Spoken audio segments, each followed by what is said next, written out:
ഇൻഫ്ലുവൻസർമാരുടെയൊക്കെ വാക്ക് കേട്ടുകൊണ്ട് ബെറ്റിങ്ങിൻ്റെ പുറകിൽ പോകുന്ന ആളുകൾ ഒരു കാര്യം ശ്രദ്ധിക്കുക. എത്രയൊക്കെ വീഡിയോകൾ നിങ്ങൾ കണ്ടാലും എത്രയൊക്കെ ബോധവൽക്കരണങ്ങൾ നിങ്ങൾ കേട്ടാലും വീണ്ടും നിങ്ങൾ ഇതിൻ്റെ പുറകെ പോകുന്നത് പല ആളുകൾക്കും ഇതിലൊക്കെ കളിച്ച് കാശ് കിട്ടി എന്നുള്ളത് കൊണ്ടാണ്. നമുക്കറിയാം 1000 പേര് കളിച്ചാൽ ചിലപ്പോൾ ഒരു 100 പേർക്ക് കാശ് കിട്ടും.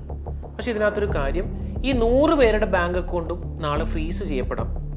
ഈ ബെറ്റിങ്ങിൻ്റെയൊക്കെ പിന്നിൽ പ്രവർത്തിക്കുന്ന ആളുകൾ ആരാണെന്നും എവിടെയാണ് ഇതിൻ്റെ ആസ്ഥാനം എന്നുള്ളതും എന്താണ് ഇതിൻ്റെ സോഴ്സ് എന്നുള്ളത് പോലും അറിയാതെയാണ് നമ്മളുടെ മുന്നിൽ ഈ ഇൻഫ്ലുവൻസർമാർ ഇതെല്ലാം പ്രൊമോട്ട് ചെയ്യുന്നത്. അവരെ വിശ്വസിച്ചുകൊണ്ട് നമ്മൾ കളിച്ചു കഴിയുമ്പോൾ നമുക്ക് കിട്ടുന്ന പണത്തിൻ്റെ പേരിൽ നാളെ നമ്മുടെ ബാങ്ക് അക്കൗണ്ട് ഫ്രീസ് ചെയ്യപ്പെടുന്നതിൻ്റെ കാരണം ഈ പറഞ്ഞ ബെറ്റിങ്ങിൻ്റെ പിറകിൽ പ്രവർത്തിക്കുന്ന ആളുകളെല്ലാം തന്നെ സൈബർ തട്ടിപ്പിലൂടെ ലഭിച്ച പണമാണ് നമ്മുടെ ബാങ്ക് അക്കൗണ്ടിലേക്ക് പല അക്കൗണ്ടിൽ നിന്ന് നിക്ഷേപിക്കുന്നത്. അപ്പോൾ തീർച്ചയായും ഇതേപോലുള്ള ആപ്ലിക്കേഷനുകൾ കളിക്കുന്നത് പരമാവധി നിങ്ങൾ ഒഴിവാക്കുക. ഏതെങ്കിലും സാഹചര്യത്തിൽ നിങ്ങളൊരു തട്ടിപ്പിന് ഇരയായിട്ടുണ്ടെങ്കിൽ സൈബർ ക്രൈമിൽ നിങ്ങൾ വിളിച്ച് പരാതി രജിസ്റ്റർ ചെയ്യുക.